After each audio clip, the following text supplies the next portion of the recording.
Ay naku, sige po. Sorry po. These are the recommendation of books that you have seen me posted in the discipleship page po natin. So let me just explain a little bit before we jump to principle number 3. The double star, if you notice po the double star, this one, the double star is really highly recommended. So kung meron po kayong gustong bilhin, for many of us, I think this is the first one that you should buy. It's a very recent scholarly textbook now being used in all the seminaries for all beginner students. So ginagamit na po yan. It was written last year by 2 biblical scholars. So yan po, it's a must. Life Application Study Bible, or even if you don't have that, just a Bible will do.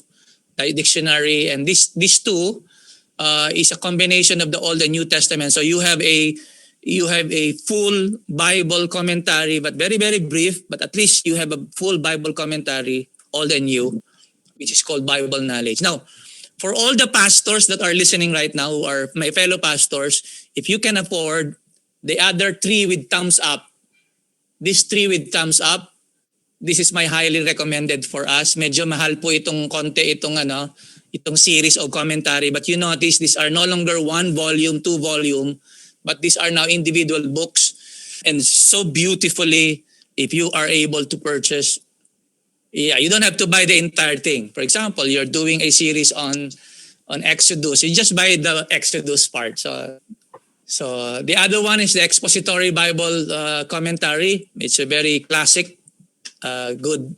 And this one is the Hard Sayings of Jesus. Explain yung mga difficult passages are explained here in the Hard Sayings of the Bible. So I hope in my humble way I was able to recommend some of the basic library that when I was a new pastor, my first book that I was able to get was this one, the Bible Dictionary.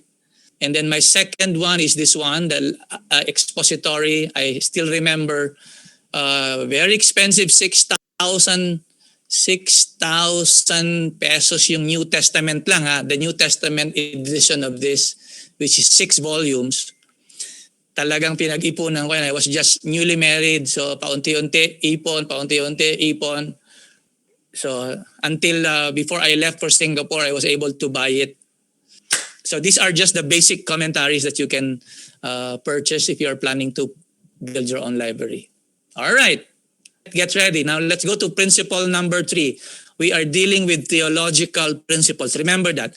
We are dealing with theological principles, and theology has something to do with the study of God in his relation to creation, his relation to the world. So principle number 3 is that when 2 doctrines taught in the Bible appear to be contradictory, accept both as scriptural in the confident belief that they resolve themselves into a higher unity. So ang tawag po dito paradoxes. It's seemingly contradicting on the surface, but actually they resolve their differences in a higher unity in the scripture. So let me repeat that. When 2 doctrines seems to be colliding, seems to be disagreeing, or appear to be contradictory, accept both as scriptural, meaning sound, in the confident belief that they resolve themselves into a higher unity. Just to explain that further, seeming contradictions and paradoxes exist in the scripture. We all know that. It only appears to contradict, but are actually not.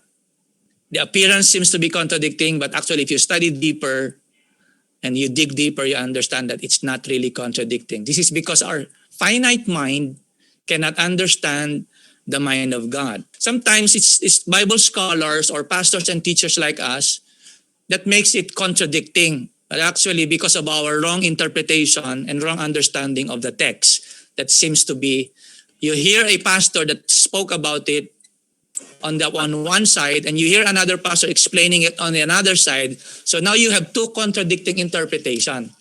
So I think the classic example for this is the justification by faith or by works. Many Bible scholars made the mistake here.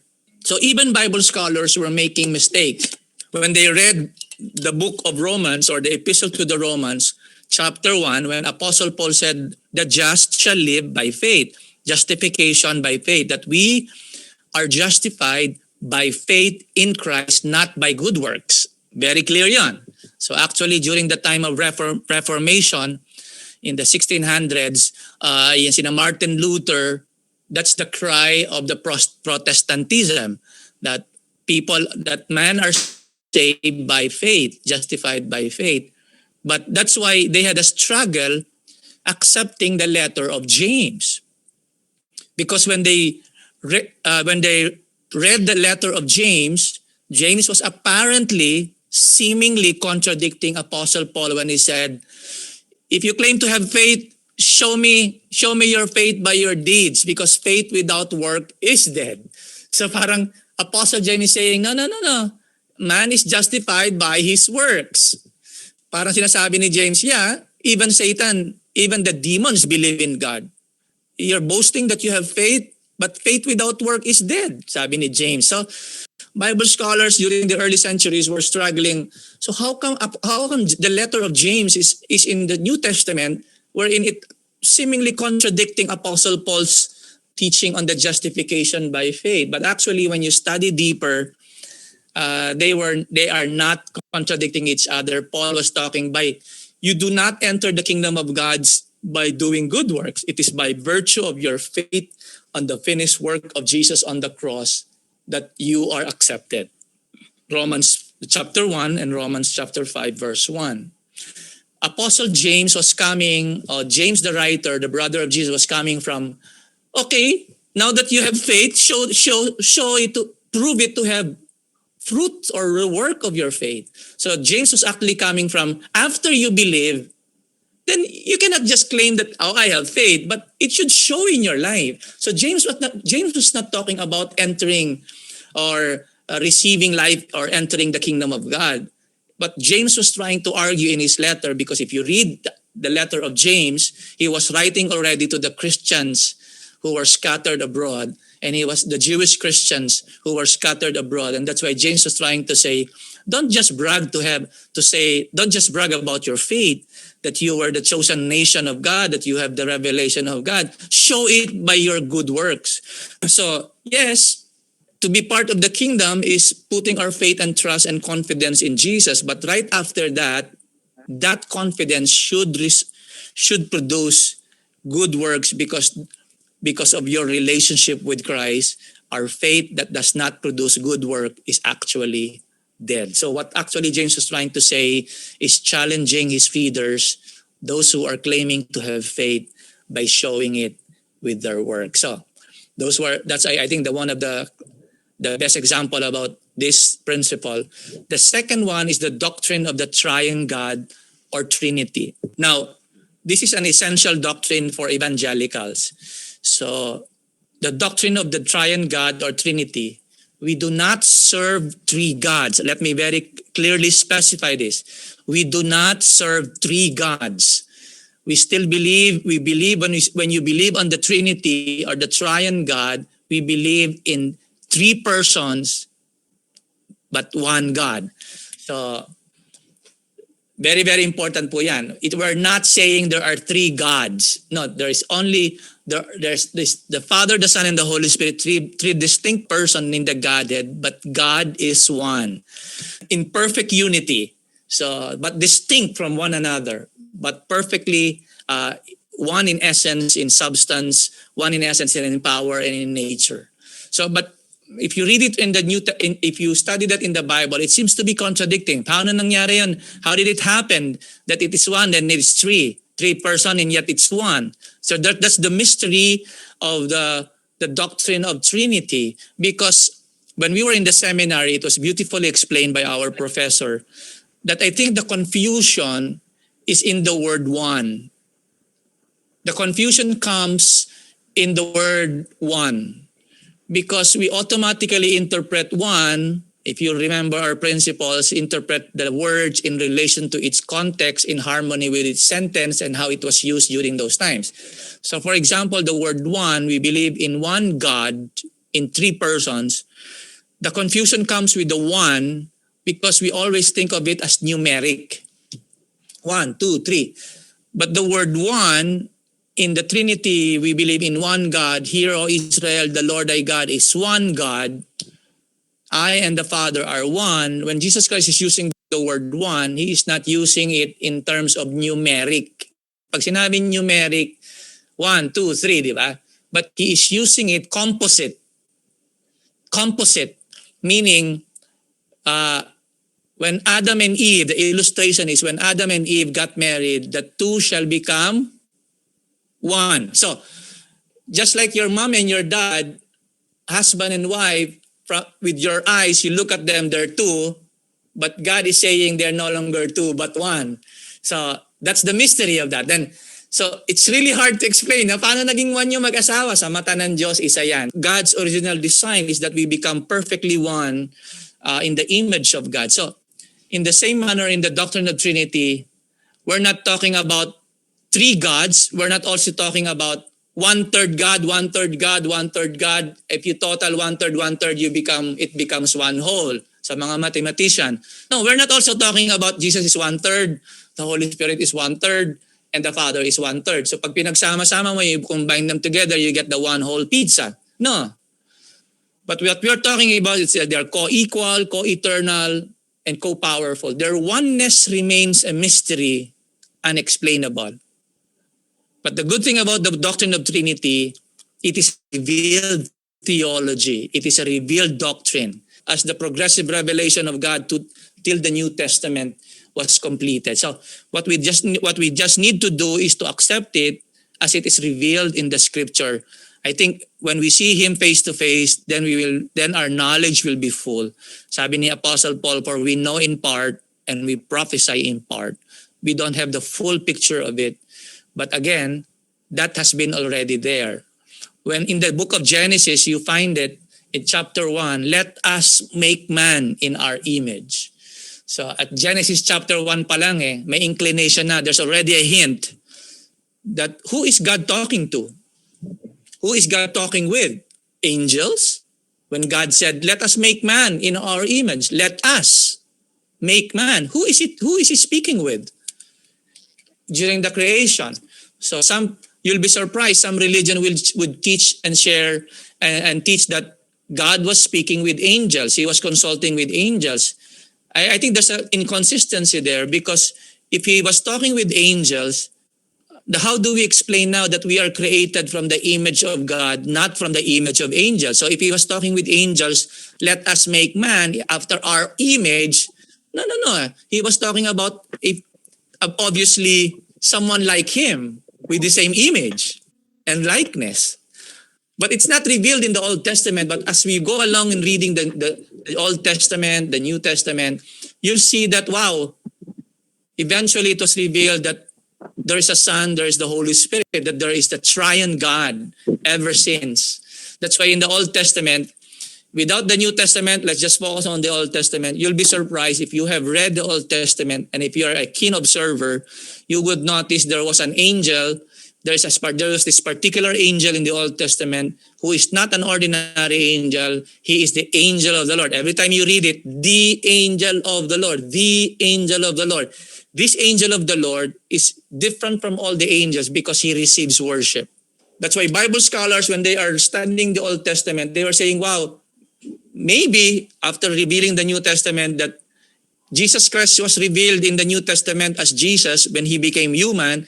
But in the Old Testament, before Jesus Christ was born, there is this angel that receives worship. Remember that? Remember those instances? When Abraham was visited by 3 angels. Remember those events? There were 3 angels who visited Abraham. They were on the way to Sodom and Gomorrah, to destroy Sodom and Gomorrah. And they said, should we not pass and inform Abraham, our friend, of what we're going to do? And you know what happened? They visited Abraham, and Abraham served food and so on and so forth. And then when they are about to destroy the Sodom and Gomorrah, only the 2 angels walked towards Sodom. The other one was left standing with Abraham. And that angel was the angel of the Lord that Abraham was trying to bargain. If there are 50 righteous there, would you destroy it? So that was not an ordinary angel. If there were 40 angels righteous there, would you destroy it? And the angel said, no, I will not destroy. So that particular angel is, Bible scholars would say that is a divine. He receives worship. And if you study the Exodus, he was there when crossing the Red Sea. When Joshua was about to to conquer Canaan, Joshua encountered this angel, and Joshua asked this angel with a drawn sword, and Joshua said, who do you belong to? Do you belong to us or to our enemy? And that angel with the drawn sword said, neither. I am the Lord, the commander of the Lord's host. And right there and there, Joshua fell on the ground and worshiped. And that angel, if it's an ordinary angel, he would say, oh, stand up. I'm not God, because worship only belongs to God. So we just need to accept sometimes seemingly contradicting doctrine in the scripture with the confident expectation that they resolve their differences or whatever seemingly contradicting in its higher unity. Another example is the dual nature of Jesus Christ, the deity and the humanity of Jesus. Now, this is again another revealed theology or doctrine in the scripture, especially in the New Testament. Jesus Christ is fully human and fully God. So very important for us to understand this. Other than this belief is already not under evangelical doctrine. Any Christian church that does not believe that Jesus is 100% human and 100% God falls short from the evangelical statement of faith. When we say dual nature of Jesus Christ, again, this is not supposed to be separated.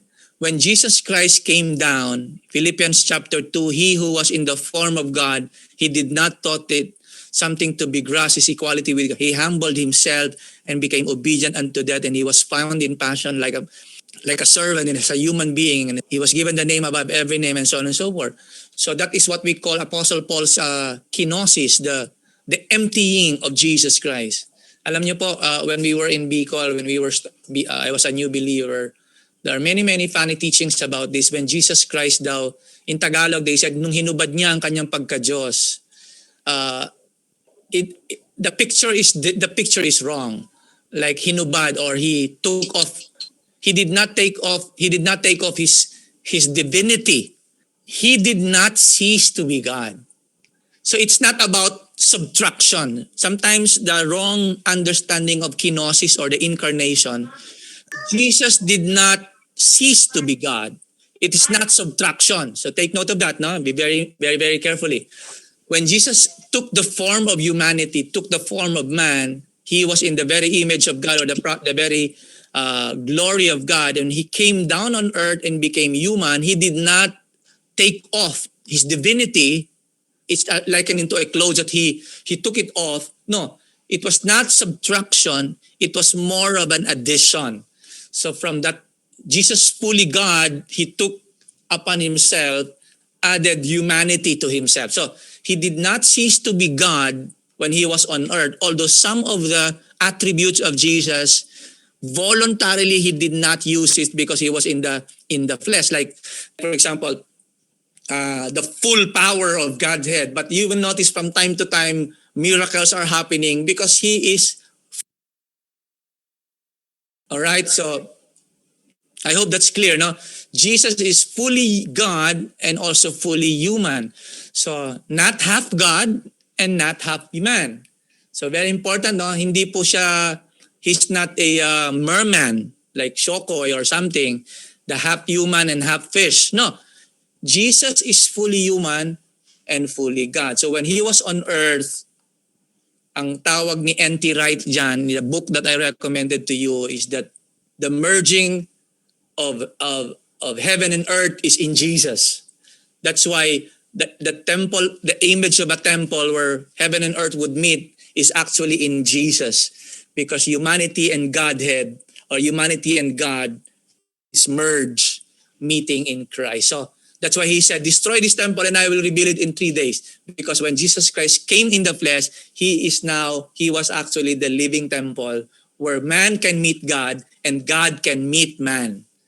So very important yan. Kaya Di ba, the concept of a priest in the Old Testament, just if the priest would face God, he is representing humanity. He would offer sacrifices to God. That's why there's a high priest. So when the high priest would face the nation of Israel, he is a representative of God facing humanity. But the high priests were sinful people. That's why they had to offer sacrifices for themselves first. And the high priests are not perfect.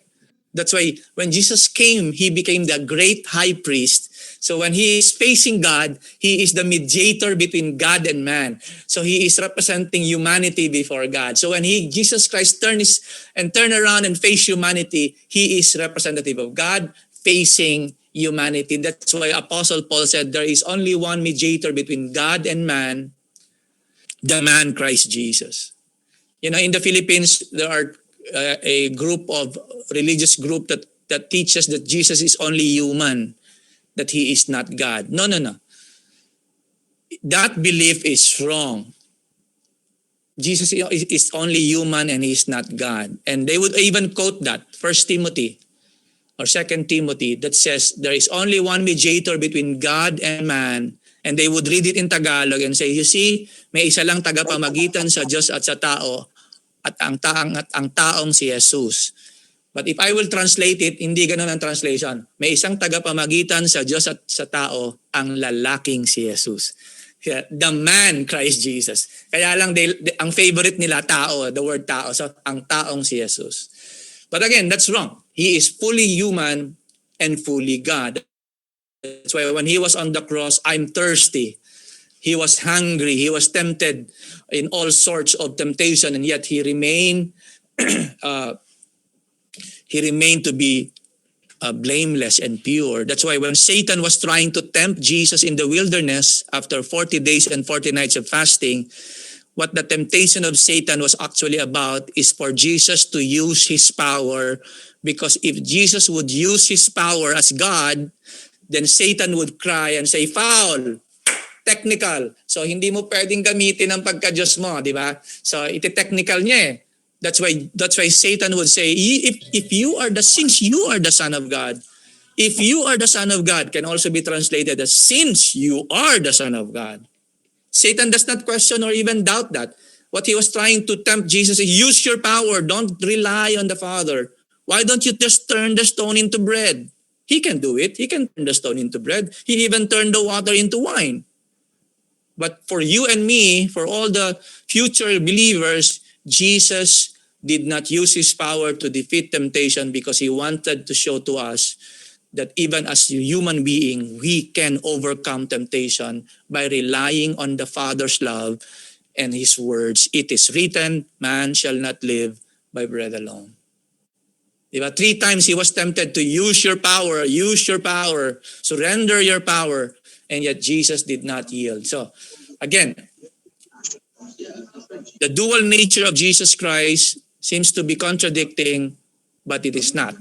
So let me just correct it again. Jesus is fully God, fully human. He is not half God, half man. No, not 50%, but 100% man, 100% God. Yet he is not 2 persons. Okay, please take note of that. Jesus is not 2 persons, but 1 person in Christ. Baka naman he has not dual personality, like dual personality. No. The 2 nature in one. Another example of seemingly contradicting or mysterious is the origin and the existence of evil. I think we will never be able to explain the origin and the existence of evil. You know why? Because if you are observant, in Genesis chapter 2, when God created the heavens and the earth, and God created the garden and placed the man in the middle of the garden, the evil that influences the serpent was already in the garden. It was not explained how did the evil in the serpent, or the serpent that represents evil, how did it happen that the evil is already in the garden? So that was not given to us. It's like watching a movie, andun na agad yung kontrabida. It was not given to us. But someday when we see him face to face, that will be explained. Who created evil? Is evil eternal like God? Is a mystery. But bit and pieces in the Bible, they are explaining to us that there is this prime prince called Satan or Satan, the adversary, and then he is the commander of this evil, and he has his own lieutenants, which are called demons or prince of the air. So that's why when Daniel was praying, remember the book of Daniel, chapter 9, he praying, and he waited for the answers to his prayer, and then all of a sudden, eventually, angel Michael came and said, Daniel, the moment you prayed, I was already on my way to give the answer to your prayer, but I was hindered by the prince of Persia. So there was battle in the air. So that's why the prayers was delayed. The answer to the prayer was delayed. So here, bits and pieces, the scripture tells us that principalities and powers in the air are real. That's why Apostle Paul would confirm that in Ephesians, that for we wrestle not against flesh and blood, but against principalities and powers in the air. So they would not explain the origin and the source of it, but they would just give it to us that, hey, there is really evil. And yet Apostle Paul would say, nothing of this can separate us from the love of God, neither evil, present things to come, or whatever. None of this. But the origin and the existence of evil is never explained in the scripture, but bits and pieces are revealed that the prince of evil or darkness, Jesus would even rebuke some of the religious leaders, you are of your father the devil. They thought they were children of Abraham, and then all of a sudden Jesus, no, you're not children of Abraham. You of your father the devil, who is a liar from the beginning. So there are evil and good battling here. That's why for the entire meta-narrative or the story, the big picture that was running from Genesis to the book of Revelation, it's about evil versus good or good versus evil. But the end of the story, the end of the film is that good overcame evil. And that's why Apostle Paul would always admonish the believers and say, overcome evil with good. Another one, the sovereign creation, the sovereign election of God and the responsibility of man, divine sovereignty and human responsibility. So again, these are another seemingly contradicting that God has chosen people, and yet we have a choice as well, di ba? That Paul would explain in Ephesians that in his wisdom he has chosen us in Christ, ganyan, so on and so forth. And yet, salvation is not based on whether we are chosen people. No, chosen for something to do in the kingdom, but chosen not to be saved, but because salvation is still by faith in the finished work of Jesus. That's why there's a command to go and make disciples and evangelize the world, because man is a free moral agent created by God with free will. So that's why Peter would write in 2 Peter chapter 3 verse 9 that it is not God's will that anyone should perish, but everyone should come into repentance. Because of that, God is patient.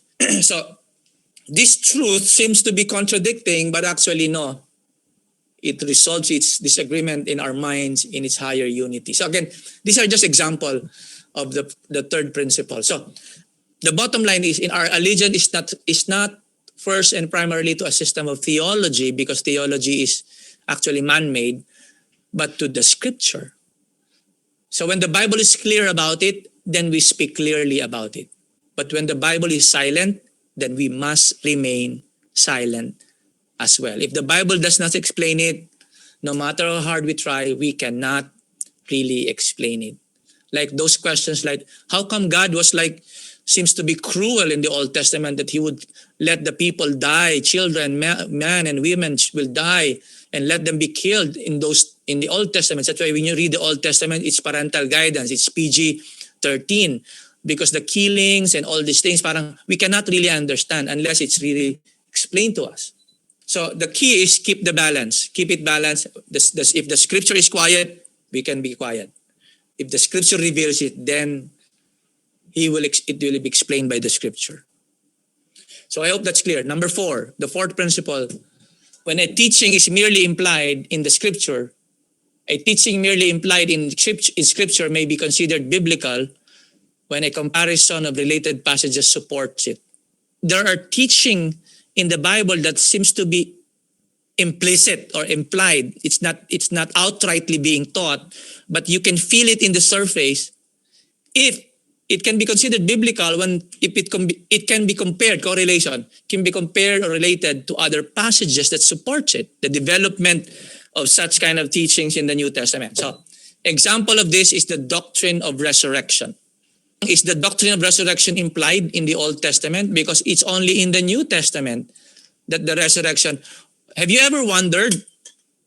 Everybody was shocked about the resurrection of Jesus. They could not even believe. What's the big deal about resurrection?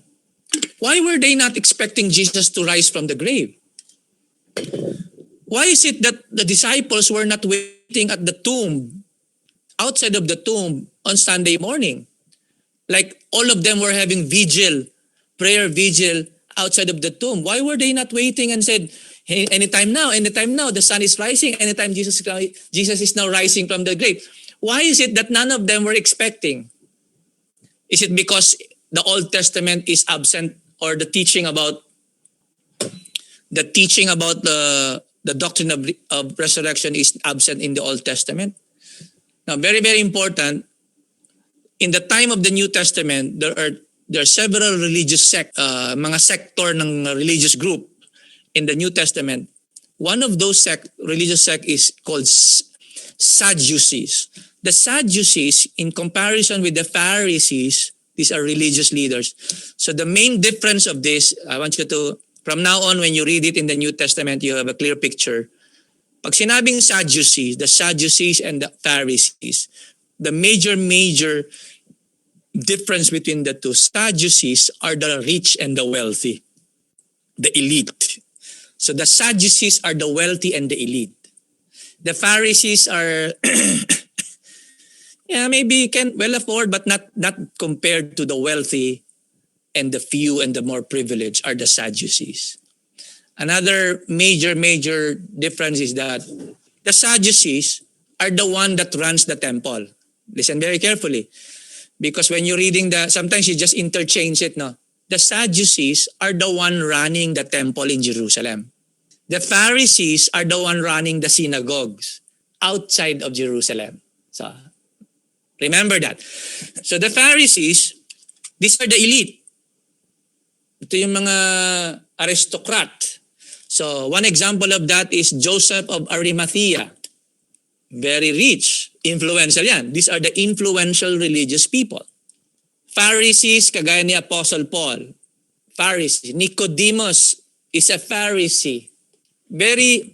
That's why Joseph of Arimathea and Nicodemus, it's very impossible for them to become friends. They look down on each other.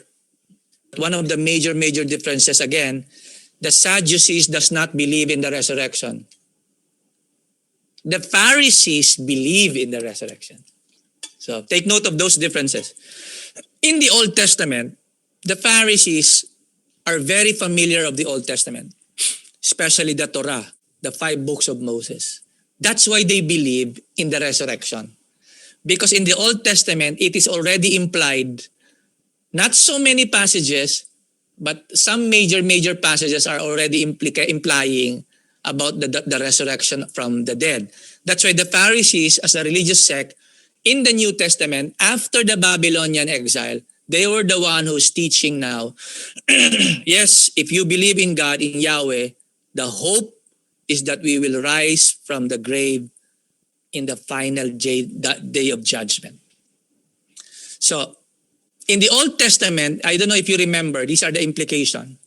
In Genesis, when Abraham was asked by God to offer his one and only son, Isaac, as a sacrifice to him, do you remember when they traveled for 3 days? When they reached Mount Moriah, he was traveling with his servants, and Abraham spoke to his servants and said, you wait here while I and the boy will go up and worship God, and we will come back.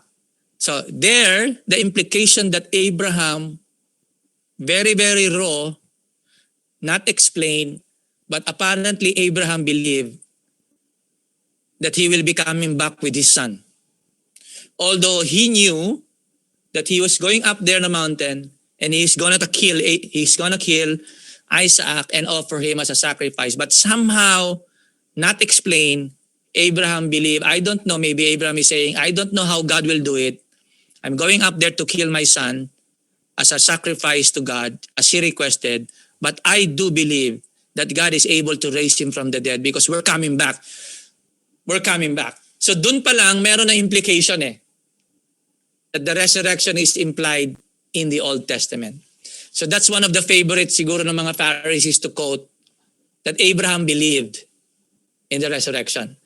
So the former, the Sadducees denies it, but the Pharisees believes in it. Another thing is that in Mark chapter 12, if you will notice, Jesus was being asked by the religious leaders about what will happen in heaven. The example was given a family with 7 sons. The wife of the first, the eldest died. Second son, Mary, the second brother married a widow. But the son died again, so the third son, Mary. But all of them died, and the question is, when they reach to heaven during the resurrection, who will be the husband of the wife? And this is the response of Jesus. Now about the dead rising. Have you not read in the book of Moses, in the account of the bush, the burning bush, how God said to him, I am the God of Abraham, the God of Isaac, and the God of Jacob? Jesus is speaking here. He said, he is not the God of the dead, but of the living. And you are badly mistaken. So, study the context, but in the surface, Jesus is saying here, the response of Jesus to the questions of the religious leader, proving it in Exodus 3, chapter 3, verse 15, that God identified himself with the living, not with the dead, referring to Abraham, Isaac, Jacob. So the doctrine of resurrection is implied in the Old Testament as reasoned by Christ. Last example, 2 Samuel chapter 7, 12 to 13. This was after David, there was no more war. David now became the king, the united Israel. And then he wanted to build a house for God because he said, how can I'm staying in the palace, but God is staying in the tent, in the tabernacle. So David said to Nathan the prophet, I want to build God a house. And then Nathan the prophet, as we have studied several sessions ago, Nathan, kahit na pala propeta, nagkakamali din. Nathan, he was impulsive. He said, yeah, just do it. Just make God a house. Nathan, after that night, God spoke to Nathan and said, no, go back to King David and tell him he is not going to build me a house, but his son. So the following day, Nathan went back and said, sorry, King, I made a mistake. Here's the word of the Lord. When your days are over, God is speaking through Nathan. God said to David, I will raise up your offspring to succeed you, who will come from your own body. I will establish his kingdom. He is the one who will build a house for my name, and I will establish the throne of his kingdom forever. This is the prophecy that the New Testament took, referring to the son of David. Remember in our previous session that the blind Bartimaeus was quoting this, saying, Jesus, son of David, have mercy on me. The title son of David comes from here, or came from this prophecy. Now, obviously, if you read 2 Samuel, without the New Testament, without Jesus rising from the dead, okay, let's forget for a while the New Testament and Jesus. Jewish people in the first century would interpret this, who is this son that I will raise up your offspring to succeed you? Obviously, in the context of 2 Samuel, who built the temple? It was Solomon, the son of David. So many people and Jewish people believe that what he is being referred here, who is being referred here is Solomon the king, who literally built the temple of Solomon in Jerusalem. But if you read further, then you will know that it was not really Solomon, right? Especially after the resurrection of Jesus. When Jesus rose from the grave, and you read the Old Testament from the lens of the resurrection, just like Apostle Paul, everything changed. Now, if you read this now, the implication of the resurrection is already there. I will raise your offspring. Bible scholars use the word raise. They now consider this implying the resurrection of Jesus. I will raise your offspring. But in the Old Testament, without the Jesus Christ rising from the grave, there was no clue. Why would God use the word raise? It's only after the resurrection of Jesus that, oh, that's why. So when they look back and read this, that's why look at that. I will establish the throne of his kingdom forever. Solomon's throne was not forever. Only Jesus' throne was forever.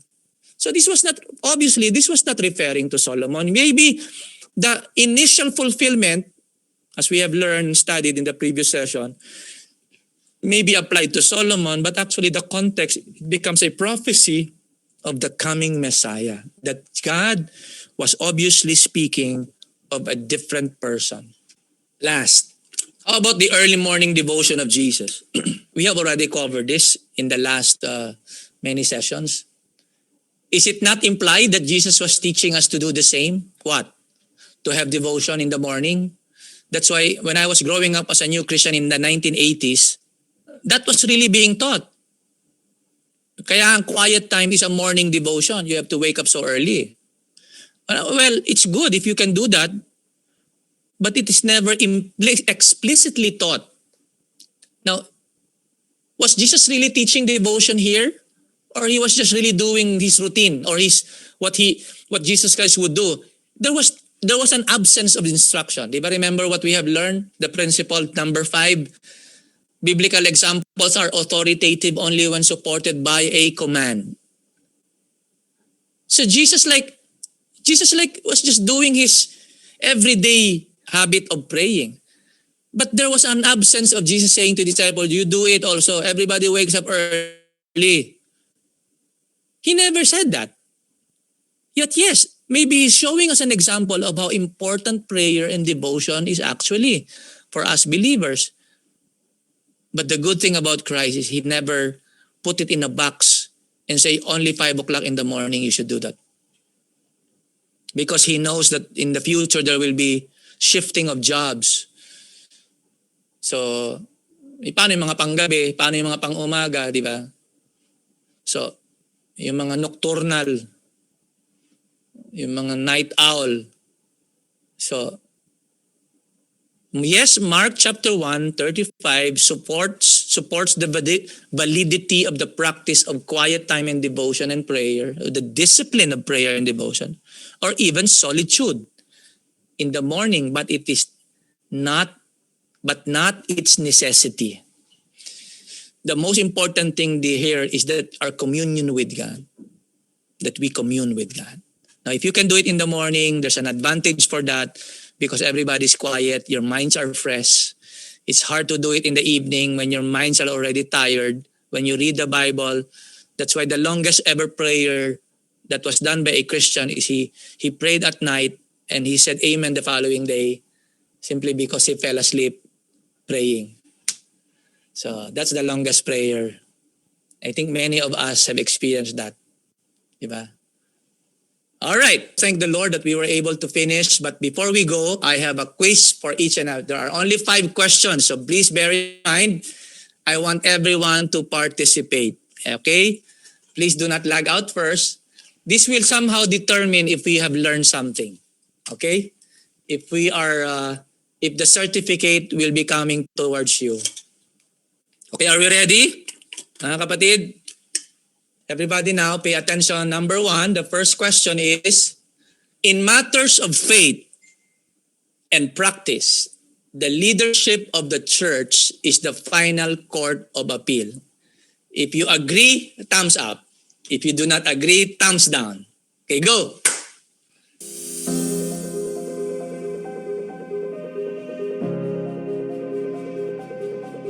Of course, the answer is down. The Word of God or the Scripture is the final court of appeal.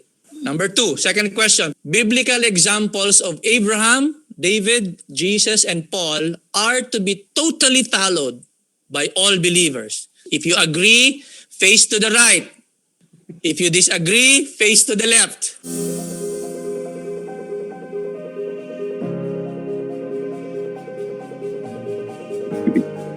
Wala sumasagot. Of course, to the left. Without command. Biblical examples without a command is not to be followed. Because the Jewish people are just wearing robe. Does that mean that we should not also wear pants? So, Samson did not cut his hair. Does that mean we should also not cut our hair? So unless supported by a command. Jesus did not marry. He remained single. But again, unless supported by a command. So be careful, no? Minsan, there are many things that we are up doing, but it's not commanded. So why are we doing it?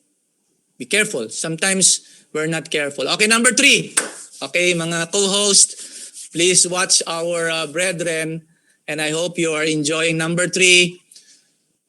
Through inspiration of the same Holy Spirit, believers today are free to put spiritual meaning to any passage.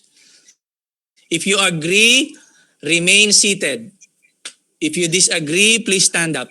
Okay, the right answer is you disagree, because even though we have the same Holy Spirit, we are not the same inspired by them. Only the New Testament writers has the freedom to put spiritual meaning to any passage, but not for us. All right?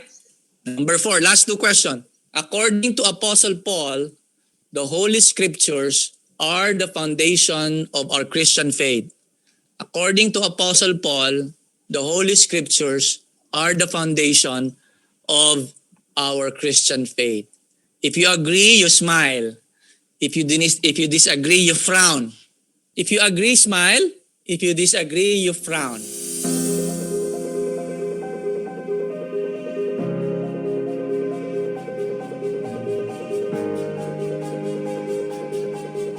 Yes, it's not the scripture, the foundation of our Christian faith, but the resurrection of Jesus. Correct. Yes. Without the resurrection, there is no Christianity. Okay, number 5, last. Jesus and Paul favored male disciples because they considered women as second class and should only serve in the kitchen. If you agree, you raise your hand. Your right hand, right hand. If you disagree, you raise both hands.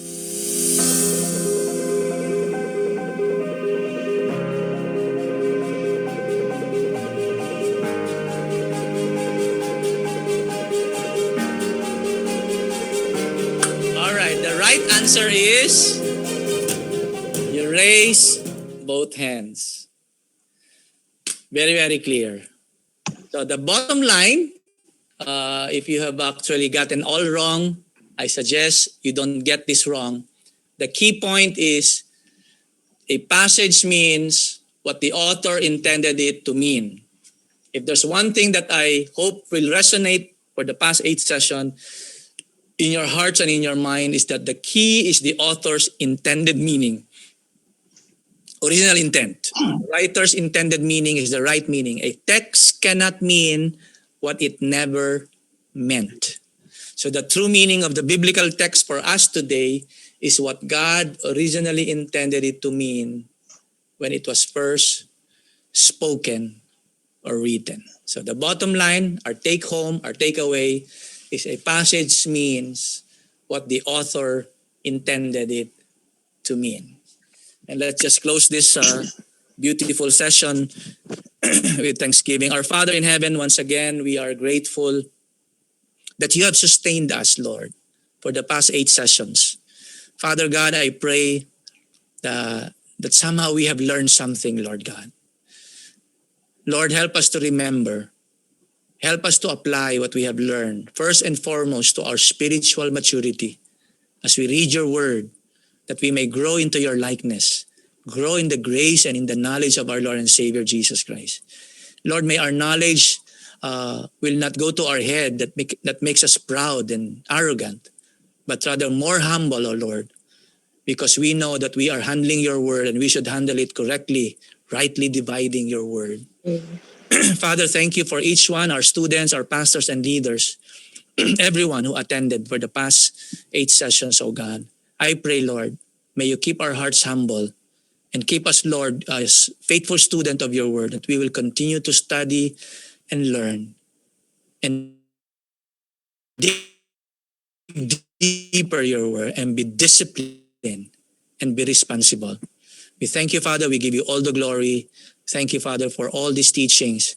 And thank you, Lord, for equipping us through your Holy Spirit that we may serve your body for the strengthening of your church, wherever local church we belong. In Jesus' name. Okay, congratulations po.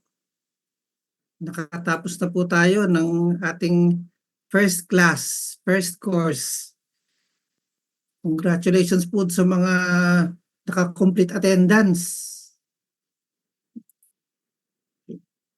At saka maraming salamat din po doon sa iba na alam ko kahit gumagapang yung signal. Sige lang po, login lang ng login pagkaka-log off.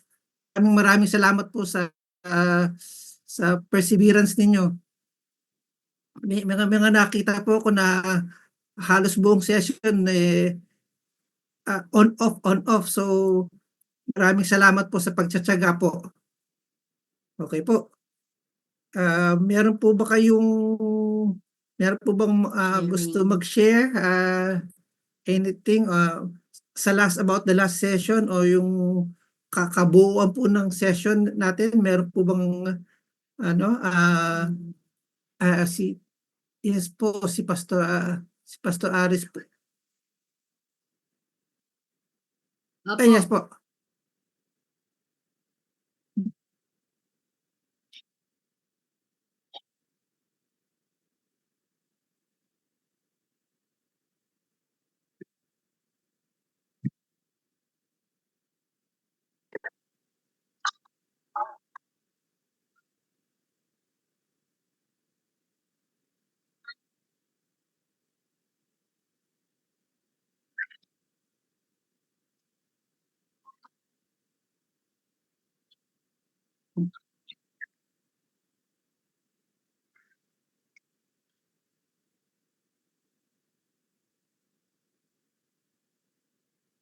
Thank you po.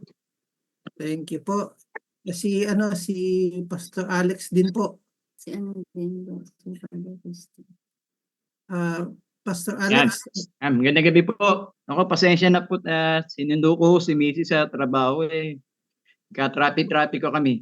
Ang hina pa ng signal habang biyahe po. Salamat po sa Lord. Hindi naman kami na aksidente. Bagamat medyo mabilis ang takbo ko po. Sa totoo lang po, honestly speaking po, napakatagal ko na pong pastor at napakatagal ko na pong preacher. Akala ko po, yung yabang na tama yung aking interpretation, tama yung aking pagpipreach, na haba-haba ko nagpipreach, na kuha ko ng talata. Nung ako po'y nag-aral sa BPI, ang dami ko palang nakita na ang dami ko palang sablay o ang dami ko palang mga maling ginagawa na hindi ko pala basehan ng mahabang preaching, hindi pala basehan yung marami kang talata na naibabato na akala ng mga tao, ang galing-galing ni pastor, ang dami alam na talata. So napansin ko po, binalikan ko po yung mga preaching po na nagbubulay-bulay po ako ng mga nakarang araw.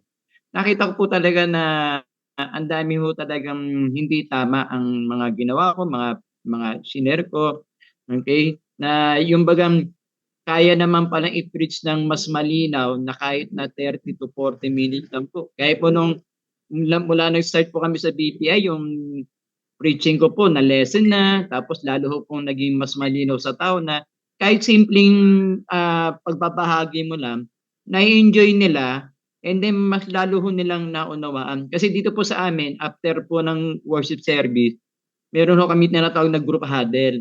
So tinatanong po namin sila kung ano yung kanilang mga learnings, ano yung mga natutunan po nila, ano yung mga kanilang comment po. Sabi na po, so ako mas lalo namin na-enjoy yung preaching kasi hindi siya masyadong kabigatan. Ako, pasensya na po, medyo mahaba.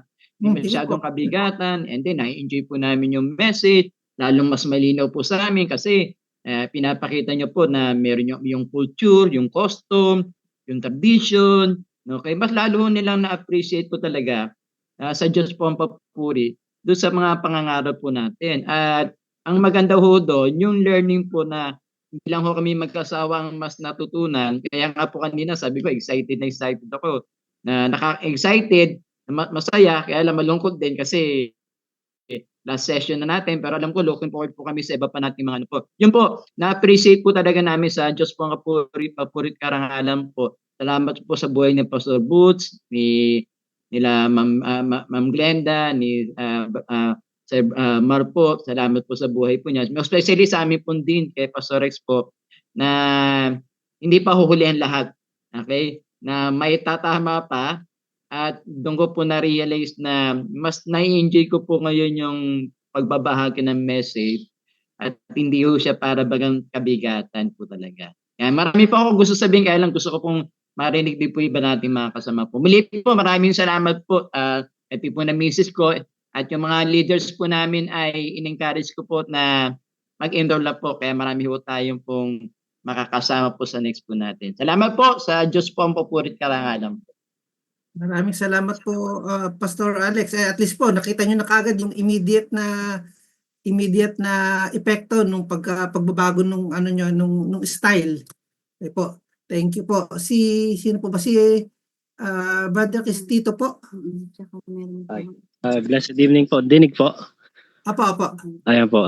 Yun nga po, tama po yung sinabi ni Pastor Alex po na talagang ikaw po yung lead ng Lord, talagang kailangan mas ikaw po yung mag-dig deeper dun sa mga pinag-aaralan mo, lalo na po sa Word of God. Talagang malaki pong tulong tong naging online na Bible po natin na pag-aaral. Talagang malaki po yung mga kalinawan, saka po yung mga naitatama pong kaparaanan para as a leader po and then mga pastor po. Talagang malaking tulong po ito. Kaya maraming salamat po sa inyo na naging instrumento po ni Lord para mas lalo pong magamit kami na mga katuwang po ninyo na naglilingkod din po sa Lord. Kaya maraming salamat po sa inyo. And po, to God be the glory po. Thank you po. You're most welcome po, brother. At least nakakatulong po kami sa inyo. Kahit medyo malayo tayo, okay pa rin. Ayan po. Thank you po. Si Pastor Giovanni po.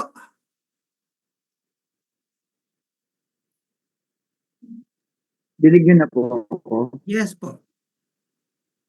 Okay. Kasi pasensya na po kanina, hindi po ako nakapano kasi yung headset ko sira. Hindi gumagana yung pantinig pero yung sa voice hindi. Pero ngayon kasi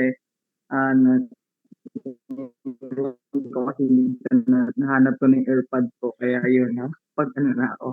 So ayun po, overall po talagang hindi aksidente na naparito kami sa biblical interpretation natin sa klaseng ito kasi alam niyo po, to be honest, malaking impact ito sa amin sa mga naglilingkod sa Panginoon na binabahagi yung salita ng Diyos. Lalo especially yung mga old tradition na mga kasanayan na talagang, alam mo yon, minsan nagiging dahilan din para masaktan din yung mga member or parang nagkakaroon ng question din sa mga member, bakit ganito sa kanila, bakit ito sa kanila, ganyan.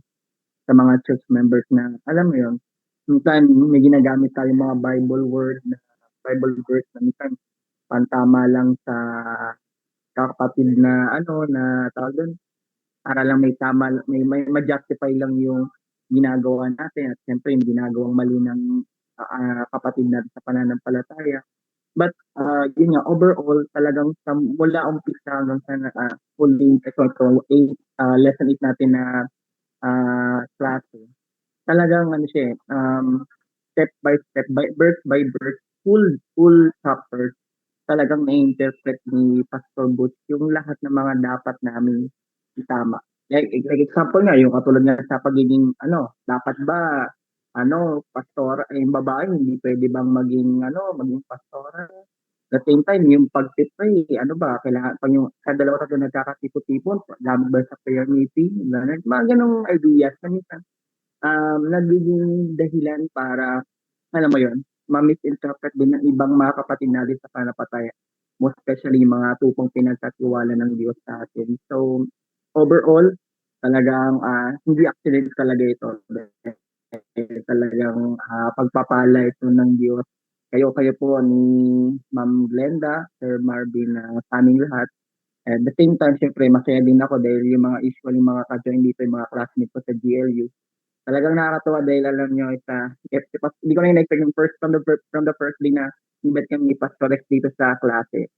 Akala namin ano lang, tawag din parang ano lang, parang meet together, ganyan. Pero overall, hindi lang yung lesson lang nabubuo sa amin relationship, identity namin sa bilang mga lingkod ng Diyos.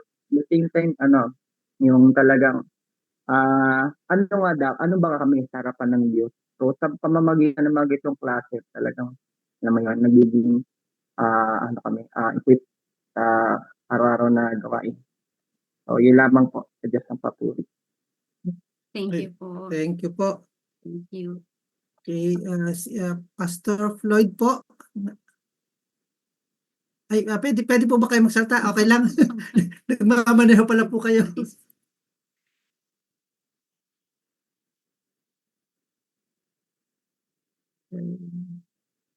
Walang audio. Wala po kayong audio. Nakamute po kayo. Ay, ingat po. Baka po ba? Kata.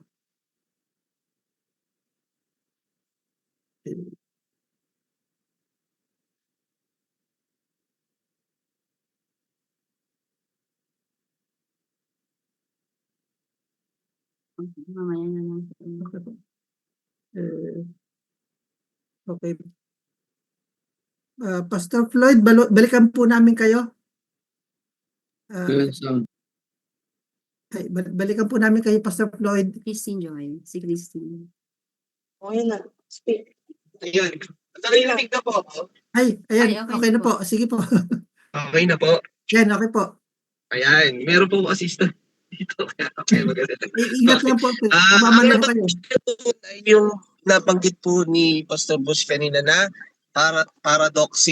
paradoxical passages na yung parang akala natin ay magka-contradict or akala natin ay parang medyo masalungat sila, pero pagka tinignan po pala natin nandun ma-unlock po natin yung mystery. Marami po akong ganyang moment simula nung na ano ko po yan, na encounter ko po yung ganon na seemingly contradict pero hindi naman pala.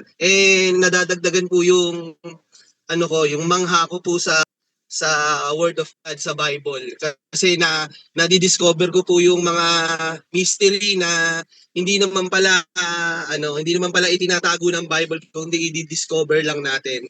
At saka po yung actually yung iba po na natakil din po namin sa GLU, yung ibang mga sinabi ni Pastor Butch, lalo na po yung mga term na kenosis, ayan.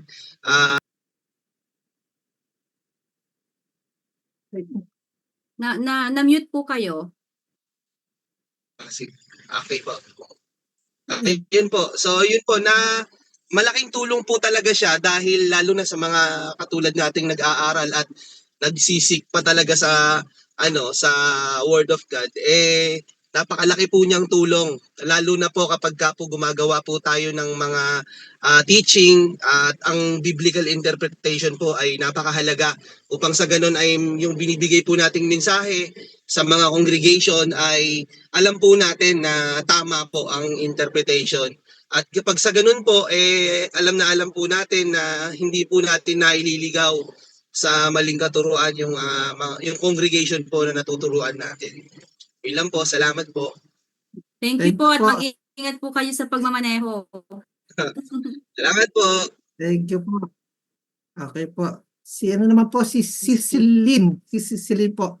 Ano po pang accept? Hello po. Oh, yes. Good evening po. Good evening po sa bawat isa.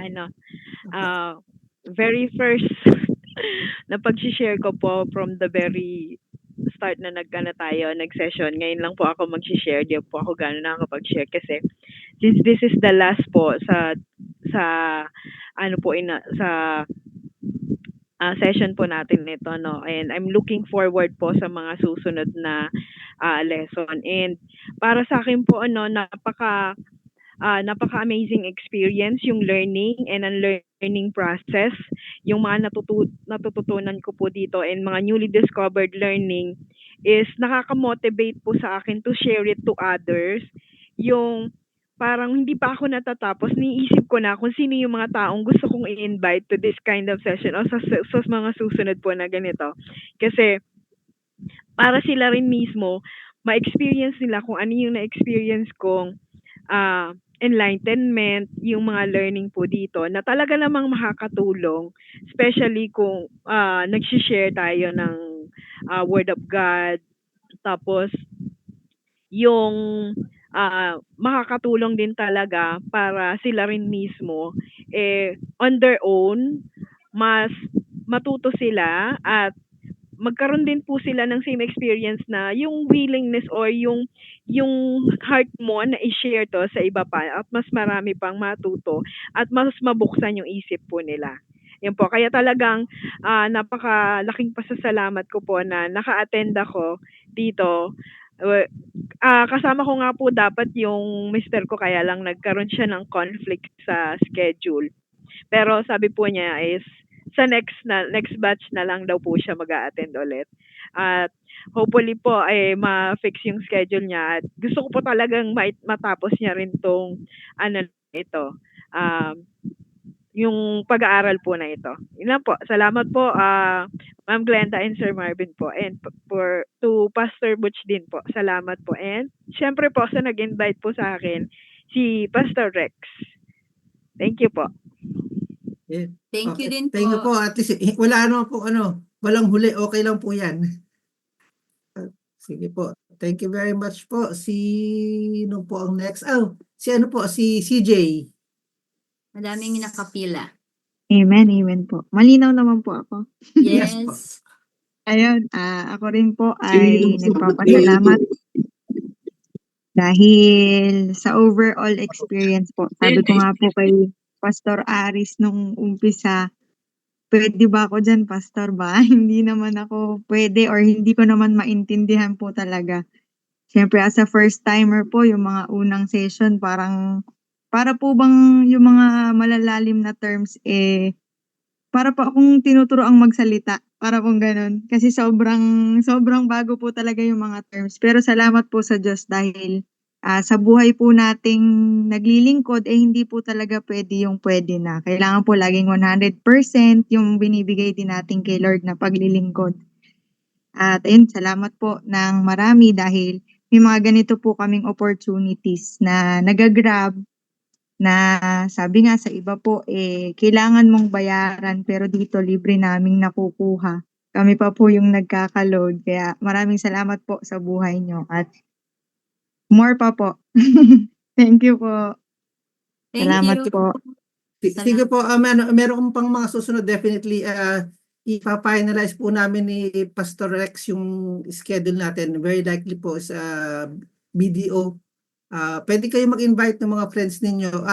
Sa lahat nga pala po yung susunod natin, pwede po kayo mag-invite ng mga friends nyo, churchmate, o co-workers Leaders. ninyo, co-church leaders po, pwede po. The more the merrier po. Okay, thank you very much po. Si Brother Emil, kaya po ba? Kaya po ba? Nagmamaneho din si Brother Emil. Hindi po ako nagdadrive niyan. Ano po? Pinalitan po ako ng kasama ko. Okay po, sige po. Okay. So, balik ng papurit pasalamat sa ating Panginoon. Unang-una sa mga may pusong kagaya niyo po na handang umabot sa mga kagaya namin.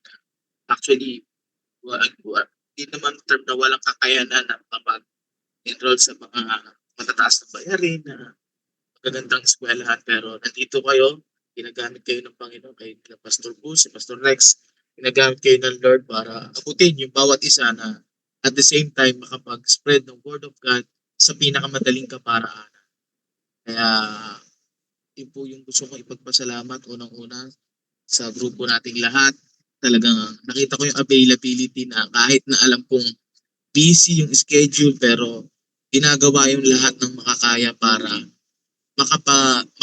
mas ma-equip pa tayo para sa pag-ministry. Yun lamang po. Maraming salamat. Thank you po. Thank you bro. po. At saka talaga po nakikita ko po yung effort ng mga kasama natin. Minsan nagbibiyahe pa, minsan Yes. minsan naka-audio lang muna kasi naglalakad pa papunta sa bahay. Maraming salamat po sa effort. Actually, kami rin po, alam po ni Pastor Rex yan, medyo marami-rami po rin kaming ginagawa pero binibigyan po namin ng oras hanggat maaari. Dati nga lang po talagang nagkasakit-sakit na kami at saka bumibiyahe po kami kaya hindi talaga kami makapagdire-diretso last time. So, pero kung nandito naman po kami at tinatry po namin na umabot, kahit po makikita nyo kanina ako lang mag-isa kasi wala pa po si Sis Glenda kanina, bumibiyahe pa po. So, maraming salamat po sa inyong lahat. Salamat din po. God bless po. Thank you po. God bless din po. Okay po, Si- mamaya bago tayo magtawag. So i-acknowledge ko lang din po talaga yung inyong sacrifices. Kasi I mean, lahat po talaga tayo nagsasacrifice. I think ang pinakamatinding sakripisyo is yung minsan nalilipasan na po tayo ng gutom, ano po. Kahit kami po, bawat every after ng lesson natin, minsan alas 10 na kami nakakakain. Tas every Saturday or Monday, given na talaga yung pagkain talaga namin, yung itlog, yung daing, yung madali na lang pong naduin. Pang ano na lang po, pang tawid gutom na lang talaga. Pero ang saya po mag-sacrifice. In fact, ngayon po 'di ba anniversary po namin, wedding anniversary po namin. Sabi ko kay Marben kahapon, sabi ko sa asawa ko, "Uy, bukas mag-dinner tayo kasi anniversary natin." Ang sabi niya po, "Hindi, may BPI tayo." So I think this is the best way to celebrate our anniversary po, knowing na nabe-bless po talaga kami with your perseverance, with your enthusiasm. So yun po, nung kanina pauwi ako, sabi ng mga opisina ko, "Oh, you must be going for a date." Sabi sa akin. Tapos sabi ko, "No, we are not."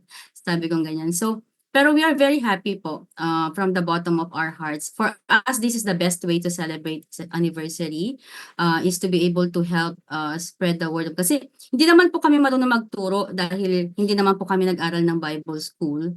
Pero sa pamamagitan po nito, I think, sabi nga po sa inyo na parang kami lang po naman talaga yung outside, I mean Singapore-based na nagpatuloy po na nagpursige po na mag-reach out sa mga iba't ibang tao sa pamamagitan nitong mga lesson na to. So, marami po sa inyo nagsabi kanina na marami po kayong natutunan at nabago na yung approach nyo sa pag-preach. I-share ko lang po ng konti ang style po kasi ng Singapore namin in which na nagiging parang magnet para bumalik kami sa church every Sunday.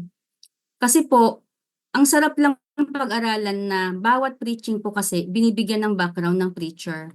So, yung mga malalalim na terms na katulad ng sabi kanina ni CJ na first time niyang marinig, ganun po talaga, di ba? Pag nag-church tayo, ano ba yung mga Sadducees, ano ba yung ganito. Minsan, nag-attend tayo ng church, oo na lang tayo ng oo, tango na lang tayo ng tango. But we don't understand what do these words mean. Pero sa ano po, maganda rin po na pag nagpe-preach tayo, bibigyan po talaga ng background at himay-himayin ng bawat talata, bawat word, kung saan nanggagaling to, anong konsepto, anong kultura, sino nagsabi, kanino sinasabi, bakit ganyan, anong ibig sabihin ng ganitong term nung panahon na yun. So, parang nagiging magnet po yun sa amin na, ay, kailangan pumunta tayo sa church kasi otherwise, pag nag-absent tayo, hindi natin, yung explanation po kasi kakaiba eh. Para bang nag-aaral ka na rin ng Bible school every Sunday pag pumupunta sa church. So, maganda pong i-consider ninyo yon pag nagpe-preach kayo na, kasi po, ang maganda po, habang lumalalim ang mga miyembro ninyo, the more that they become deep in their learnings, mas lalago po ang church ninyo. Mas lalago po. So, minsan iisa lang yung pastor na nagpe-preach, pero pagka po marami nang nakakapag-preach ng mga members ninyo, that means lumalaki na po ang church ninyo. Okay po. Sige po, marami pa pong gustong Ano po, si Sis Felisa po. Oo. Yan. Amen po. Okay po ba? Naririnig na po? Yes po, yes po. Una po, nagpapasalamat ako sa Diyos sa opportunity po na tinatanggap ng bawat isa na tama po sabi ng iba na mahirap kumbaga sa dami ng yung gampanin mo, sa dami ng yung trabaho at kung ano pang ginagawa lalo po sa isang nanay, lola, para pong ang hirap umalis pero sabi ko nga sa Lord, nagpapasalamat ako kay Pastor Rex saka kay Pastor Aris na talagang dahil sa kanilang pagkumbinsi nakasama kami. Noong ko pa po gustong mag-aral talaga, pero ang hirap po sa akin, mahirap akong umalis. Kaya talaga pong sabi nga sa Romans 8:28, lahat po ay ginawang magkakalakip-lakip ng Panginoon para makapag-aral tayo. Biruin niyo po, mula pa sa Singapore yung ating facilitator, yung nagtuturo, si Pastor Boots. Kaya napakasarap po at isa po, pangalawa po pala sa natutunan ko yung napakalaki po nung unlearning. Kasi mula daw, yung sinabi po kanina ni Pastor Boots, yung about the nature ni Christ, dati po sinasabi nila na hinubad talaga yung pagka-Diyos. Ngayon po, itinuro talaga ni Pastor Boots na hindi. So, ang dami po, mula umpisa hanggang sa huli, ang daming natututunan. Kaya talagang napakasarap. Tama po yung sabi ni Ma'am Glenda na masarap po talagang yung parang maaga pa, nag-iintay ka na. Dahil iniintay mo yung ituturo. Kasi ganun po pala talaga na nagkakaroon ka ng magnet sa itinuturo dahil yung espiritu mo tumatanggap ng kakaiba. Kaya po yun, salamat po sa inyong mag-asawa and blessed anniversary po.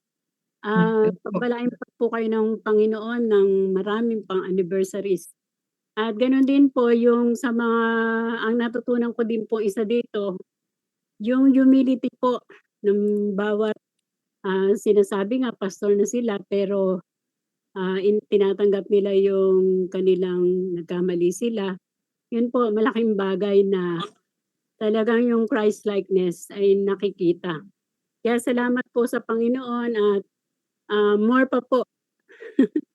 Napakasarap po pala, more pa. Sige po, salamat po sa Diyos po ang lahat ng papuri at pasalamat lalo na po sa inyo, Ma'am Glenda and Sir Marvin. Yun lang po. Thank you po. Thank you very much. Hello po, good evening po. Ako po hindi makapag-raise hand, nawala yung ano ko, lagi akong nawawala.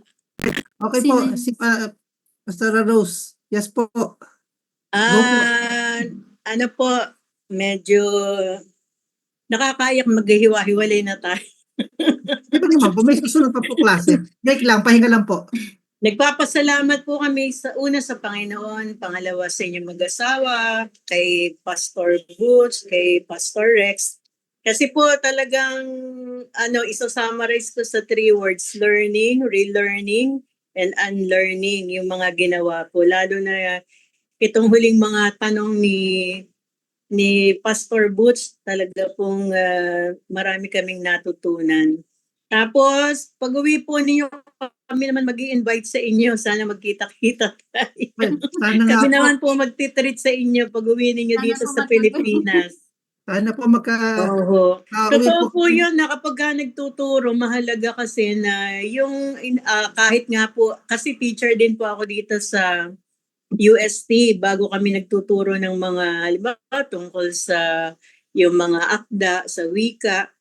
Kinukuha muna namin yung mga kaligirang pangkasaysayan, talagang yung mga background para maunawaan mong mabuti yung ituturo mo sa mga estudyante. Kaya napaka buti ni Lord at ginamit po kayong instrumento para sa gawaing katulad nito na nakaka-amaze po talaga si Lord. Thank you po and happy anniversary po. Magkita-kita po tayo dito sa Pilipinas. Okay po. Thank you very much po. Thank you po. Okay, magandang actually maganda po yung point na nabanggit ninyo just now. Yung marami po sa concepts na sinabi ni Pastor Butch is not only applicable po sa Bible or sa theology. I mean, yung simply yung OICA, yung observe, interpret, correlate and apply. Kung iisipin po ninyo, sa lahat po ng bagong konsepto na itinuturo sa inyo, kunyari sa trabaho, kunyari sa school, o sa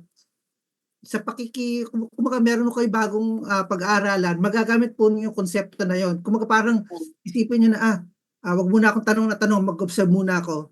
Nung natututo na ako, okay, ano po ba ang ibig sabihin ng mga bawat isa?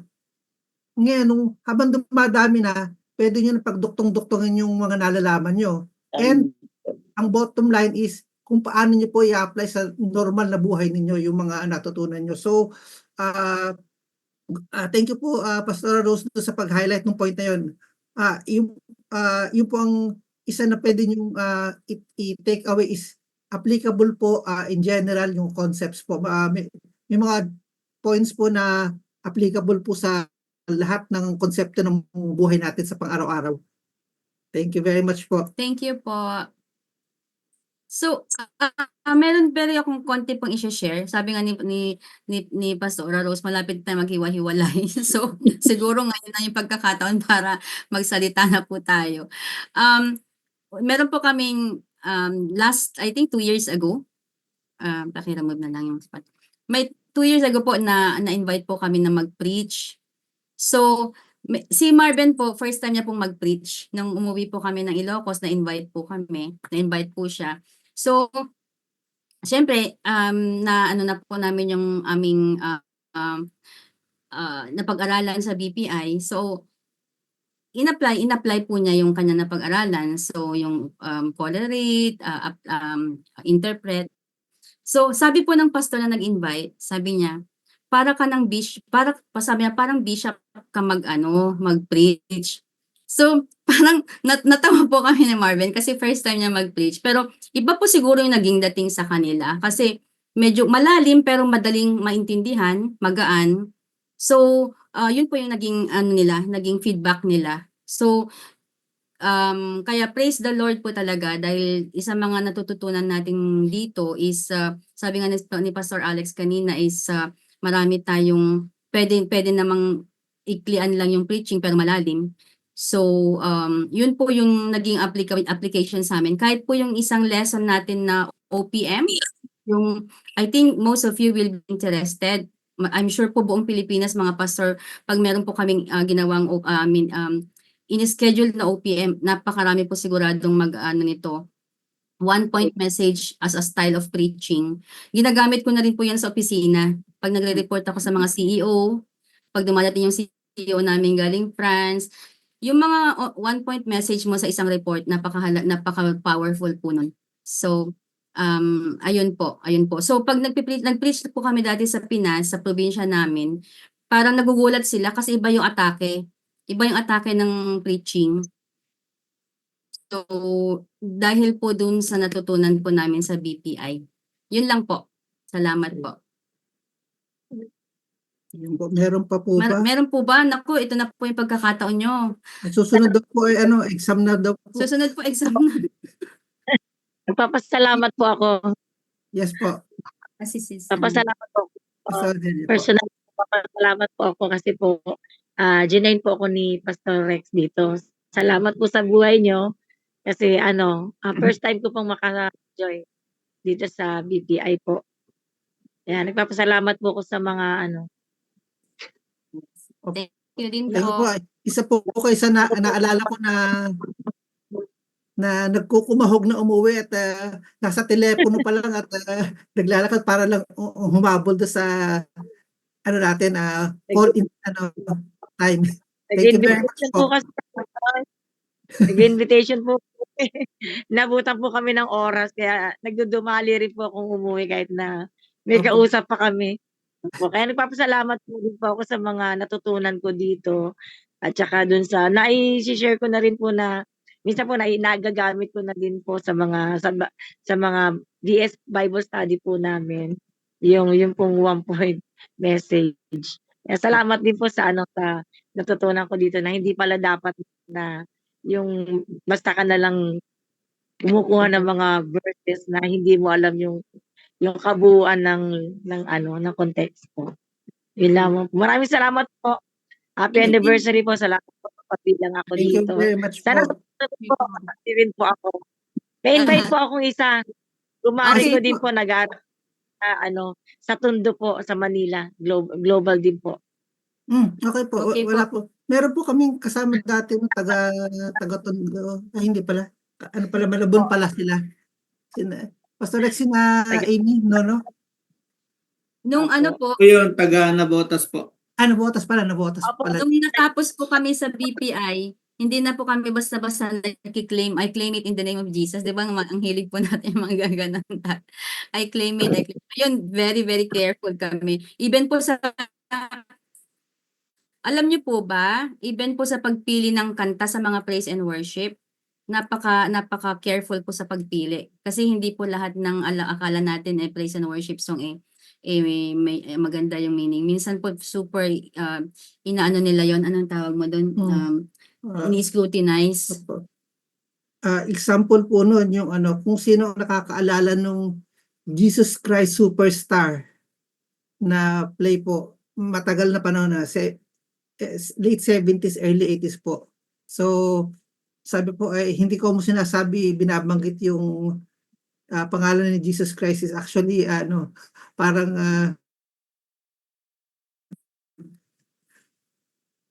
okay. Meron pa po ba? Meron pong hahabol. Maganda rin po yun, ma. Yes po. Si Pastor Giovanni. Dagdag din po yun sa song niyo po, yung nasabi niyo, tama, my point. Tama po talaga yung kasi. Last time din, kami rin po, lalo yung latest ngayon, yung Tribe. Kami dalawang mag-asawa talaga namin yun. Deeply understand namin yung song yun. Maganda yung song. However, yung part ng eyo, yung parang dating sa Tribe, talaga. Yung, alam mo yung mga, yung mga sa, tawag sa word na yung mga tao din sa mga bundok, yung mga di ba na-usually na ba pagdating sa mga movies, like yung mga nahuli silang ganyan, parang gano'n. Yan yung part na inalis namin yun inayos namin yun ng asawa ko, yung part na yung eyo. So yun po. Share lang po yun. Sige po. Thank you po. Okay. Last po na tanong namin. Okay. Kaya po bang mag-exam? Next week po. Kaya po ba?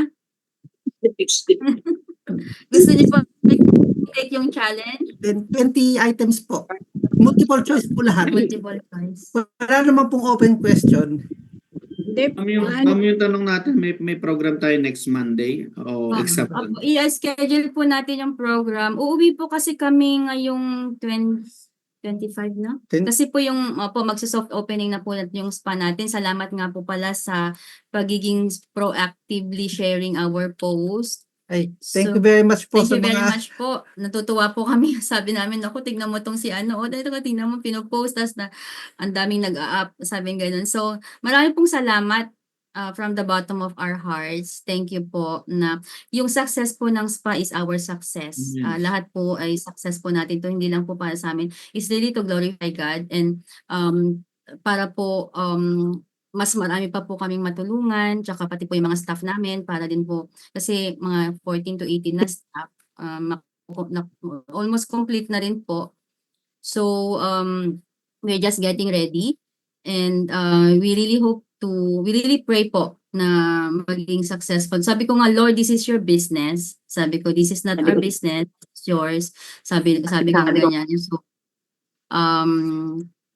pag-pray po ninyo kami, pag-uwi po namin, 4 na araw lang po kami doon. Unang-una po is ang unang po namin gagawin is ipapa-bless namin yung spa. Although po before ng construction, pinag-pray over na po namin. Online, pinag-pray ng pastor namin sa Singapore. Bago po nila galawin yung construction, pinag-pray na po namin. But we're going there kasi po, syempre, tapos na yung renovation, malapit na pong makomplete. So, ipapag-pray natin bago natin umpisahan.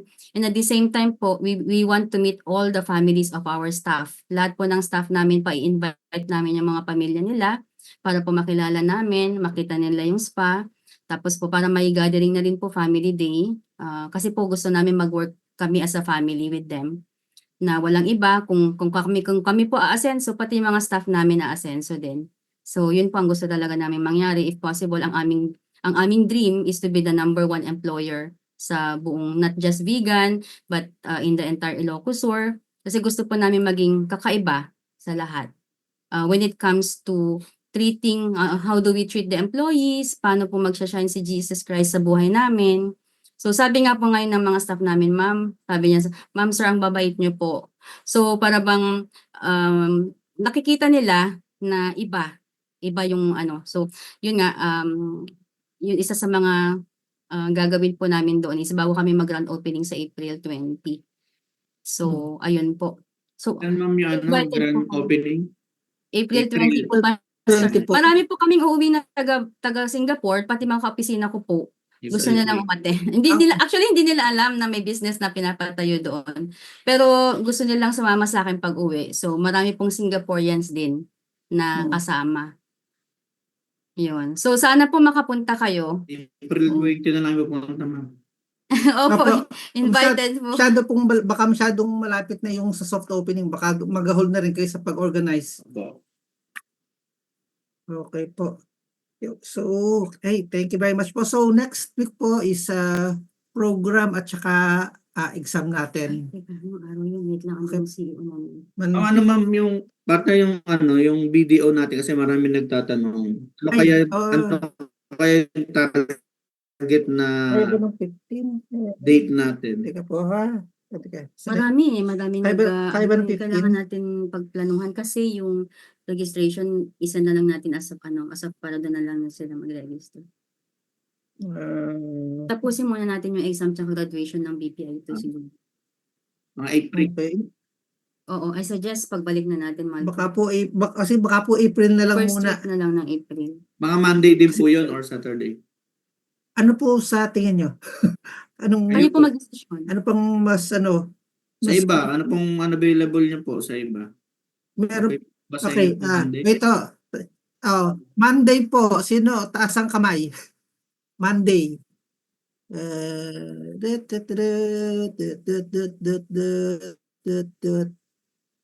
Dalawa po ang hindi masyado okay. So si Sis Delia po at si Pastor Giovanni. Majority. Challenge ang Monday. Kung Saturday naman po, kung okay din po kayo, pataas na rin po na kamay. Kung okay din ang Saturday. Okay. Ay, medyo hirap po yung iba. Kasi ang feedback kasi ng iba, pagka daw Saturday kasi may mga gawain sa church. So, nagpa-practice, nagpe-prepare ng preaching, nag-aayos ng church. So, kaya po medyo challenging yung Saturday dati. Sige po, Pastor X, sige po, Monday po siguro. I-ano po natin. Para masasabi po natin sa kanila. Monday. Monday na lang po siguro yung susunod. Pero ang date po, to be confirmed po. Tsaka ano lang po, announcement lang. Yung mga i-invite nyo po, make sure po na nagpaalam sila sa kanilang mga pastor.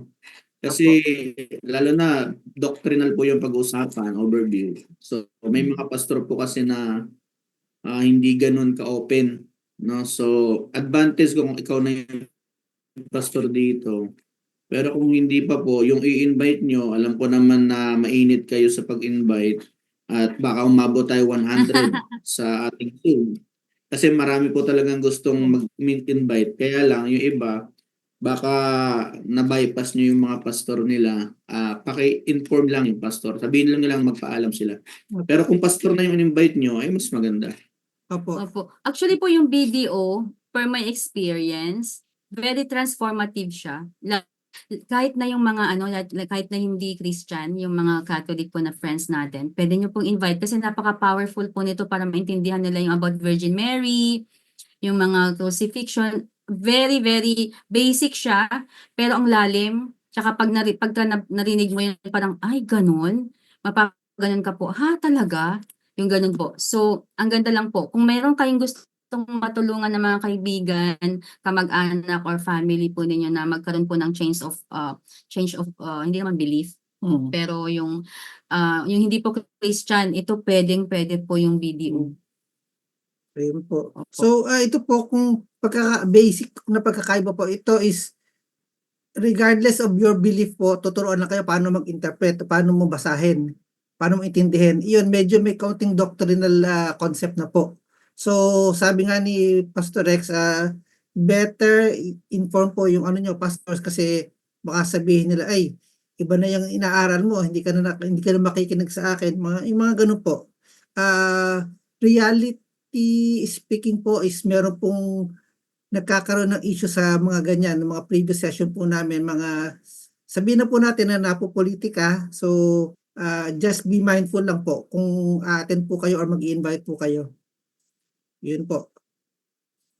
And siguro po, bigyan nyo na rin ng overview na yung ating 3 words na learn, relearn, and unlearn, para po medyo may expectation na sa mga hindi pa po nakaka-attend ng mga dating session.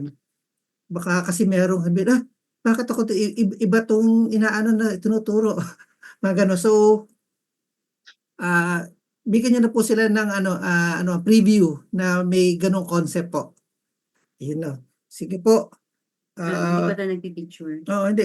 Mag-pray muna tayo. Okay. Pastor Pray Alex po, Bata, sino may po? tanong.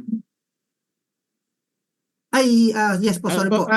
Pastor Alex. Pwede po ba na pagsamasamahin namin yung mga leaders namin para dito na lang po sa church gagawin po yung namin? Pwede po. Meron pong gumagawa nung dati noon. Nasa church sila lahat, tapos nasa isang malaking TV sila nanonood, and then lahat po sila Opo, nakikinig. kasi iba ko kasi data lang ang gamit nila.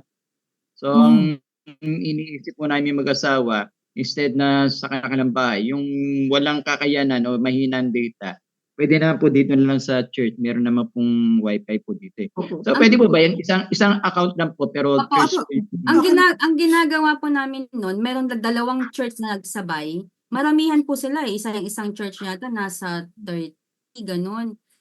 Tapos ang may mga notebook silang dala, parang classroom type po talaga. So ang ginawa po namin noon is we provided their food during the hindi yung mga bata kasi yun po yung sinasabi namin, umuwi pa sa bundok. Yung mga tumatawid po ng ilog para lang umatid ng session dati. Glenda, Sir Marvin, yung attendance po natin, kung ganun po, kasi ganun pa magiging sistema namin dito sa church po. Same po. meron po tayong i-assign sa church na magte-take ng attendance. Salamat po. Sasubmit po sa amin. Salamat Ang po. ginagawa nila noon, Explain ko sa'yo, Pastor Alex, kasi ganito yung ginawa namin nung nakaraan. Parang naging church project na po yun eh. Opo. Kasi even the graduation po, sa church nila ginawa yung graduation, may awarding, may mga maganda pong nangyari. Opo. Opo. So bali ang ginagawa lang po doon is meron ng malaking screen, tapos yung telepono nasa malayo, so para kita yung buong classroom. So sina Pastor Rex po doon sa BPI 1 namin dati, ganun na rin ang ginawa. So kung sa mga pastors po, kung gusto niyo pong parang gawin to parang church activity, pwede po. I-consider niyo po yung ganun na nasa church na manggagaling yung lessons rather than kanya-kanyang bahay. Salamat po. Opo. At saka ang isa rin po nun is magpo-promote po yun ng interaction do sa mga members po niyo. At least magkakatanong sila, ay, ano sinabi niya? Ganda po kasi may breakout room, bawat grupo, sa isang malaking grupo kayo, magkakaroon po ng breakout room, mag-discussion po. Pwede kayo ang ganda po. Pwede kayo magtanong, pwede kayong mag-compare notes. Ay, anong sinabi? Hindi ko nakuha yung muli sinabi. Ayun, pwede kayo magtanungan. Okay po. Sige po. Sino po ang pwede po mag-pray? May tanong lang po ako. Yes po. Yes po. Ilang session po ba itong susunod natin? Yung video po, 6 po. 6. Okay po. 6. Kala ko po one time lang. Yung BPI 4. BPI 4. 6 po. So after BPI po, yan na po yung susunod natin. Ito muna po. Pero Pwede pong gawin yung BDO isang maghapon, dire-diretso. Kasi Anim? hindi. Anima Wag- session? yung puso mo. 6 hours? Baka po hindi Ibig po pwede sabihin, sa iba. halimbawa buong Saturday, hindi, I'm just giving a Opo. different type of methodology yung teaching methodology, Marco, na pwedeng maghapon sa church, let's say Saturday, di ba? Matatapos yun, di ba may ginawang ganun dati? Pero Yun. 6 Oo, 6, minsan nga 8 hours na klase, di ba? Ito 6 hours lang, may lunch break, may merienda, ganun. Pwede rin po siguro, pwede rin consider na ganun isang Saturday, mga ano yun, 9 to 3 to, mga 9 to 3 o'clock po siguro, mga ganun, 9 o'clock AM to 3 o'clock PM. Tapos may 1 hour lunch break, tapos balik tayo ng 1 hour. Pwede rin po siguro. Pero yung problema po baka may mga nagwo-work na Saturday Saturday, medyo may Sa problema. majority na lang po kami kung saan Apo. mas Titingnan po namin pa-finalize po namin ni Pastor Rex based sige po. sa availability ng karamihan para Doon na lang po kami sa mas malaki yung ating availability. reach. Opo. Salamat po. Thank you po. Thank you very much po. Ano ko mag-picture? Okay. Tayo. Sino po ang pwede pong mag closing prayer? Ay, nagtaas po si sige po. Babawi. Okay po. Okay na. Okay, sige po, let us pray. Heavenly Father, thank you once again sa araw na ito, sa aming natapos na 8th version, Panginoon, Ganoon. Salamat po Diyos sa buhay ng Pastor Ruth na ginagamit mo para magturo sa amin, at especially sila Sir Marvin at Ma'am Glenda na ngayon ay nagpa-coordinate sa amin para maging equip, Panginoon, sa mga ministerial na pinagkatiwala mo. Panginoon, salamat po sa wisdom and knowledge, sa gabay at patnubay, O God, at patuloy na dalangin po, Ama, na pagpalain mo ang iyong mga lingkod, Panginoon, yung mga maglingkod na patuloy na maging kagamit-gamit at pagpapala din sa mga tupang pinagkatiwala mo, Diyos. Lord, hindi ko malasabi, Panginoon, na ito ang huli, Panginoon. Magpasakay panibagong simula, O Diyos, para sa aming maging kagamit-gamit, O God, at marami pang learnings na matutunan, Panginoon. Naniniwala ko, Diyos, na ikaw siyang mangunat gagawin sa bawat isa. At Panginoon, sa aming pasamantalang pag-iwahiwalay, baunin namin kapayapaan, kagalakan, pag-ibig na nagmumula sa iyo. And we declare, O God, the victory of yours, Panginoon, sa buhay ng bawat isa. Salamat po, Ama, sa iyo lahat ng kapaluwalat yung pagkasimba sa pangalan ng Jesus. Amen. Amen po. Amen. Salamat Picture. po. Amen po. Thank you po. Picture. Man.